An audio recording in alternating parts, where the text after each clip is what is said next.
Hello everyone, this is Fantasy-esque, and welcome back to the Vampire Amazon Challenge in The Sims 4.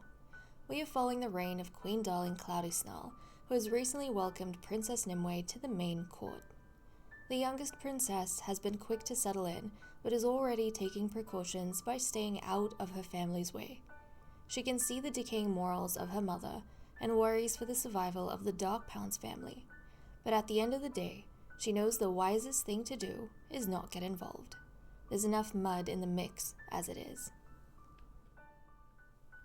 I went hunting with the ladies, and Lady Akira has ranked up, so let's take a quick look at the new powers she's manifested. Akira is now a master vampire and has the abilities Deprive Needs, Mesmerize, Vampiric Might, and Garlic Immunity. She also has the weakness Guilty Drinker. Crown Princess Zara has also ranked up, so let's take a look at her as well. Zara is now a minor vampire and has the abilities Vampiric Strength, Detect Personality, Cast Hallucination, and Occult Student. She also has the weakness Withered Stomach. Well, it's nice to know that these guys can find the time, energy, and emotional strength to dance. But let's get into what's happening in court, because I've noticed some slight changes, and I have made some changes in the castle, so I want to show you guys that. The first thing that came to my attention off camera was if we look at the court children, right? Yorick is now the leader of this particular group, that club he's the leader of, when before it was Queen Darling. Now, initially, I was a bit gobsmacked, and I was like, what's going on? I went through my notifications, which I don't think is here anymore, because I went through this off camera like a couple episodes back, but I forgot to bring it up. Apparently, Yorick has overthrown Darling as the leader of the club. Now, this is not going to have implications necessarily in the story or, the court, or the way anything functions. I just thought it was a cool tidbit because we know that Yorick is not very pleased about his betrothal to Zara. And I think within this club that we typically have, the way I'm interpreting this is that normally it is Queen Darling who summons the children to the court, or to the main court, for them to be present and for them to be able to build relationships and connections and interact with the others. She calls them over from the male and female faculties, unless they already live with us. Now, the way I am taking this change is that in the background now, Yorick is the one who holds the influence to actually make those arrangements. So it is no longer the queen inviting the children from the male and female faculties. Basically, anyone who doesn't live within the main court now look to Yorick for the green light to go to the main court. Basically, only if Yorick decides to go to the main court do the others come with him. They don't answer necessarily to the queen's invitation anymore. They all look up to Yorick enough, or Yorick has managed to gain enough say that the others kind of listen to him. So they gather when he wants to. So it's intriguing that in some ways he has already begun to take some power back from the changes that are being made to his life. And it makes, I think, a lot of sense, as sad as it is that he is Zara's partner. Because if he becomes Zara's husband, she's going to be queen, he's probably going to be her lord consort. And the fact that she throws her weight around, and in a way Yorick has managed to wrestle some influence or power over the court children and their trips to the main court, I think in a very strange way proves that he is Zara's match. So that's kind of an interesting thing I wanted to point out. The other thing, we decided to go ahead, we as in I, decided to go ahead and do betrothal portraits for the teens. And we now have their betrothal portraits up here, which I think is very cool. we have one with Zoro and Zuleika.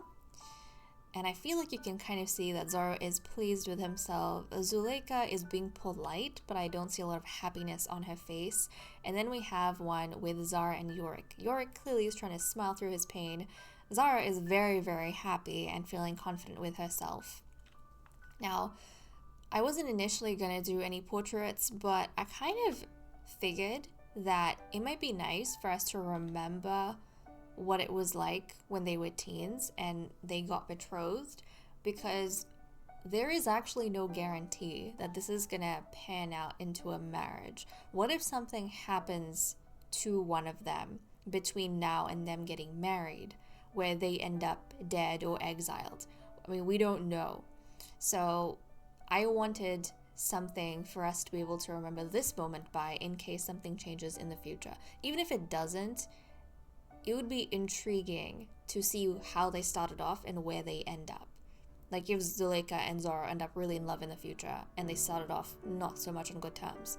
Or Zara and Yorick, Zara maybe is really liking Yorick right now, but what if she hates him down the line? Like, we don't know. It's going to be fascinating to look back on. So that was one thing. Also, as a side note, which I keep thinking of whenever I look at the portraits, Zuleika, guys. Oh, it's perfect that like these two are together, because I wanted to point something out with the two of them. Have you guys noticed that Zuleika, she's got some acne on her face, which we've picked up a few episodes now, but it's only a little bit. Zara, meanwhile, her whole face is covered in acne. She had a little bit initially just around the mouth, but it has spread all over her face. Now, I have not really played around with teens that have acne before in my gameplay. This is the first time it's coming up, so I don't know how and when this fades away, under what conditions they happen. I also don't know if it becomes like acne scarring when they become older, or if it just goes away. If it does, like if they can get acne scarring though from this, I would be down for letting Zara keep the acne scarring into her immortality. I think that would give us some character. If it doesn't, then, so be it. But if you guys know anything more about this whole acne situation, let me know if you've run experiments in your game. I have no clue, but I thought I'd point that out. That aside, the final thing that I wanted to share with you guys was a gallery that I have now implemented in our basement, the Royal Gallery. So you guys know that we have the Noble Crypt over here, but next to it we now have a Royal Gallery, and I thought that I would put in the paintings that Lilith has been making. We had a painting upstairs with Zoro and Zara. I've shifted that down here, so we have two paintings so far. I've got the one on the left with Zara and Zoro, so the twins. And there is this other one that I made off camera recently because Lilith had another whim to make a painting. And in this portrait, we have Yorick and Nimue chatting with each other. Now, it was an interesting conversation they were having. Yorick went up to Nimue, and then they started kind of shoving each other around. And the way that I interpreted that was Yorick, maybe being friends with Nimue, was just trying to generally talk about his feelings, about how he's a little bit displeased, but he can't exactly express that. But he's not feeling too good. I think he tried expressing that to Nimue, and she got upset because we know Nimue likes to stay out of politics. And she feels as though if Yorick starts telling her all these things, then she's gonna get pulled into it. Like, suddenly she knows information and she has to react to it somehow. So she wasn't very happy with Yorick coming to talk to her about all of this. Yes, they're friends, but she would prefer to keep her distance. So she looks kind of upset, and I think you can see it in her face, but we can't really see Yorick's expression. Now, Lilith happened to be up there to see this moment, and she managed to capture this moment, and it was an innocent painting on her part. But I could totally see this innocent painting of Lilith kind of spiraling into something else, because we don't know how everyone else, especially the youngsters, are going to interpret this. So unwittingly, Nimue, just by being at the wrong place, the wrong time, might have gotten caught up in this web. So if Zara sees this, we don't know what Zara might think. about Yorick talking to Nimue. We also don't know what Zuleika might think or how she might interpret this. Those two are both, in a way, involved with Yorick. They might start having ideas that spiral in their heads. Zara in particular might start to think that her sister is picking sides, her younger sister Nimue, who she actually has a better relationship with Nimue now than with Nydia, but she might think that she has the best relationship with Nimue out of all her siblings. She might think that Nimue is picking sides, and she might not like that. She might not also, just like in general, that her younger sister is having any sort of friendship with a betrothed. I could kind of see Zara being very possessive over Yorick. So that's one thing. Zuleika might be a little bit confused, concerned about why Yorick decided to seek Nimue out for a conversation. She might wonder if there's something like he can't tell her because they're best friends, but their relationship used to be 100. It is now at, where is it? It's now at a 91, so it's taken a little bit of a hit, and she might see that as evidence that they're not as close as they once were, like because he is going to someone else, like another friend, to talk about something. What is there that he can't talk about to her? So those were some, I feel like, fascinating things that I wanted to point out that's kind of been happening in the background. Now let's go ahead and get some whims done. It is 8 a.m. on Tuesday, and we are picking up with Lilith. So she wants to chat with Queen Darling. Now, one thing that we have been discussing about Lilith in the comments is that she is a very wise lady and a wise vampire, and hopefully she takes this wisdom with her into the next generation, and she can help out her court there, the new queen, and any offspring that is born. I feel as though Lilith learnt a lot in the very short period of time she was counselor. She was able to quickly figure out people's personalities, their demeanors, relationships, because of kind of the brunt of the attacks that she took, and she has a unique awareness of what's happening. I feel like some of the other Sims might be a bit more naive, but she kind of knows all the faces of everyone here. And now she is very carefully trying to navigate all of that. I feel as though Lilith has been observing that the Queen and Caleb are becoming more distant, and she's also observing that Shannon is taking this opportunity to get closer to Caleb. In a way, she's creating divisions within the court, and she wants to kind of guide the Queen in a kind way, in a sweet way that's not stepping on anyone's toes, like direct her attention to be like, you haven't been giving a lot of attention to Caleb, she's one of your counselors, maybe you should think about that. So I think she is going to maybe share a secret. Yeah, I think that's what she's gonna do. When Shannon is not there, not in the vicinity, not in the area, she's busy doing something else, Lilith is very quickly and casually gonna remind the Queen that she should be giving equal attention to everyone, both her counselors.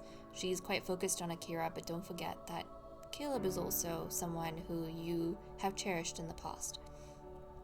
So, good on Lilith. I really, really do like her. Meanwhile, here comes Shannon. Shannon wants to be friendly with Akira. Now, I think Shannon has been making some strides with Caleb and the Queen. And by strides, I mean she is succeeding in getting between the two of them. Now, she's kind of noticed that Caleb and the Queen are growing apart, and I think she is really happy right now. This is exactly the opportunity she was waiting for. This was what she was biding her time for. And a lot of the anger she had towards Caleb has cooled because she can see that along with rekindling her relationship with Caleb, like Queen Darling and Caleb's friendship is getting so bad that Shannon might actually be able to overtake her the next time we have a new council voted in. So she's very pleased with Caleb right now. Caleb is letting her relationship with the queen decay, and that is going to be the political path that Shannon needs to get to where her goal was. So she's really pleased, and she's been taking the chance to autonomously interact with Caleb and actually become romantic with her again.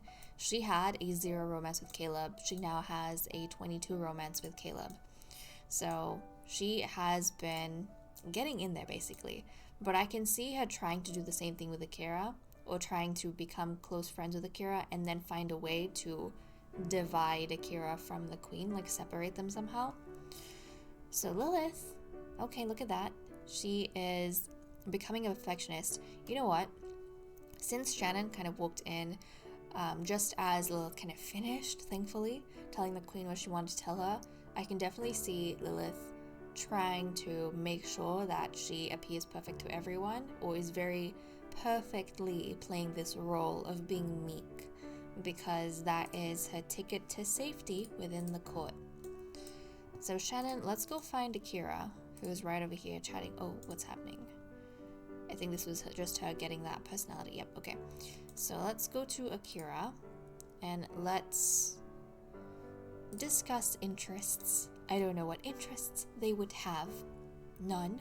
But yeah, she's gonna discuss interests. She's going to discuss their daughters, she's going to discuss the betrothal, she's going to discuss how the queen has really been making an effort with Akira, and, you know, Akira should be grateful to the queen and all of that, in a way, because she knows it's creating a divide. She knows that the effort the queen's trying to give to Akira is creating a divide between Caleb and Darling. And these two are interacting more autonomously, Yorick and Zara, which is fascinating to see. Oh, look at that. I'm gonna consider this done because she did talk to her. But guys, flippin', this should be complete. I don't know what's going on. But Akira yelled at Shannon. Did you see that? Shannon was trying to chummy up to Akira, and Akira yelled at Shannon. I feel like Shannon is not very subtle at times, especially when she's trying to say, oh, you know, you should be grateful to the queen, she's very nice to you and everything. Akira quite plainly was able to see what Shannon was doing, I think. And she felt like Shannon was trying to step on her toes, and she kind of let Shannon have it. So, too bad for her. What does Akira want to do? She wants to share insecurities. Oh, and now she's crying. Oh, Akira. Let's see who she's like closest to right now in court. She's got 100 with her daughter, Zuleika. She has a 41 with Lilith, a 28 with Nimue, a 36 with Caleb, a 39 with Nydia, a 79 with Queen Darling, an 82 with Zara, and a 21 with Shannon. So she's most definitely gonna go to her daughter Zuleika, which she has been doing anyways, and she is gonna share insecurities. She's smart enough to know what Shannon's doing. She's been around for a long time. She's been around through all of Shannon's phases. So she knows that when Shannon is being nice, she's not actually being nice. She's pretending to be nice. But she prefers usually not to butt heads with her. I think some of what Shannon is saying will have pricked Akira, though, because Akira would have felt more of a burden over the fact that her friendship with the queen, and with Zara in a way, is imperative to protect her family and her bloodline. But at the same time, her friendship is causing a fracture between Caleb and the queen. And I don't think Akira wants to have that kind of responsibility on her shoulders where she's destroying connections around her for her own ambitions. She's never been that type of person. Okay, Darling wants to kiss someone. Okay. And really the only female she has, or court member she has any romance with, is Caleb. And her relationship with Caleb is down to 12. Now, Lilith did come and give her a bit of advice, and I think that might have reminded the queen that, oh, hold on a second, I shouldn't neglect Caleb. So she's gonna go to Caleb, and she is going to attempt a mistletoe kiss. So the queen does not realize that, in the background, Shannon has been weaseling her way into Caleb's heart again. She doesn't realize that. And I feel like Caleb is so nice that she can be a little bit naive at times. I think Lilith and Caleb kind of started off when they came on the same... they started off kind of the same way, or on the same platform in terms of the way they thought. Like, they had similar worldviews about the way they perceived others, but Lilith has wizened very quickly. I think Caleb has experienced a lot of good things in the court, and so her imagination can be a little bit limited when it comes to some of the not nice things that people can do. But the queen is giving her attention, and look at Caleb, she's being so nice and kind of taking all of this. She seems a little bit mad right now, but maybe... I think Caleb initially took that as a sweet gesture, and she was actually quite happy by it, because it reminded her of the feelings that she and the queen were developing at one point. But then she kind of a little bit belatedly realized why the queen might be doing this. The queen's kind of just coming on to her because it's almost as though, I forgot to pay attention to you, so I'm just doing my rounds. And I don't think Caleb would have appreciated that. Yikes. Okay, but she definitely did take the kiss, and I feel like Caleb is a little bit confused and definitely being tugged between Shannon and Darling. Some of you guys have pointed out that you want Caleb to have a better relationship with someone, and I totally agree. If she doesn't find someone in this court, she might find a better relationship or romance in the next generation's court. I don't know. Right now, I feel like the only ones who would be genuine towards her would be Akira and Lilith. But unfortunately, Caleb is being tugged between Shannon and Queen Darling. And then finally, we have, oh look, Nimue, hello. Nimue wants to take a nap. Now, I feel as though this is very much because we need to jump over to Darling for this. You guys will notice that out of all of her daughters, Queen Darling likes Nimue the most. Interestingly, her relationship with Nydia is now in the green, not in the red, which is good, but she likes Nimue the most. And I think the queen feels as though Nimue is too removed from matters of court and she should be more involved. It doesn't matter if Nimue is not in line to become the next queen. All of the princesses have to be prepared because you never know what can happen with the vampires. So she keeps trying to pull Nimue in to, these sword fights, and she keeps trying to pull Nimue into matters of court conversations with everyone else, interacting with the ladies, and Nimue, she just wants to get away from that. So I can totally see her using a nap as an excuse to kind of be absent from all of this. So I think she would go into the queen's quarters and take a nap. I mean, that is her mother's quarters, so she's a princess, she can go there. She's gonna quickly go and take a nap. Actually, before she takes this nap, you stink. You stink. Can you take a bath? Take a bath and then take a nice nap. Jeez, what am I doing? Nap, not snap. So yeah, she's gonna go ahead and do that. Everyone else, come on, clear away. She needs to go have a bath. I mean, I suppose you guys can look the other way. And this is almost too perfect that it's Yorick and Zuleika here. This gives them an excuse to kind of talk with each other. This gives them a bit of an excuse to talk with each other. But, oh my goodness. You guys, yeah, and they saw her again, went back there. I mean, hey, Nimue has inadvertently created a chance for them to talk. I kind of feel like Nimue gets involved without intending to. This is another situation where she has gotten involved without intending it to. She just wanted to take a bath, but she somehow, almost as though locked Zuleika and Yorick into a corner. She had them cornered in the queen's room, and that gave them time to maybe have a really quick chat with each other. But if Zara finds out about this, that Zuleika and Yorick were in a room together, she might blame Nimue for letting that happen or allowing that to happen. So I really feel for Nimue. She tries to stay out of it, but everyone keeps pulling her into the politics of court. Dame Vampyre has aged up into a teen, so we're taking a look at her in Cass. She's gained the jealous trait and aspires to be a painter. I can kind of see her really sweet personality morphing into something pitiful as she gets older, because her mother's always busy getting into everyone else's business, and Vampyre is always trying to catch up. I think she would envy the relationships around her and wish she had the same. She's best friends with Nimue, and the queen likes Nimue the best of her daughters.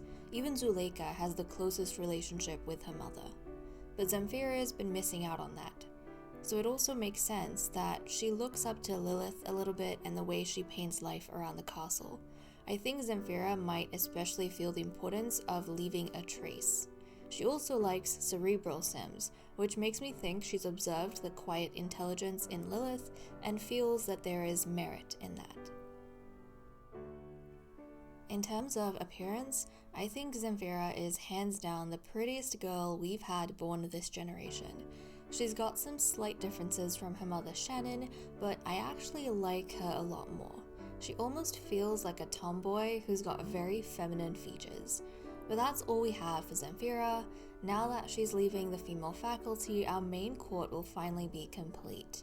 With that said and done, I'm going to leave off here. Thank you so much for watching. I hope you all enjoyed, and I'll see you next time. Bye bye.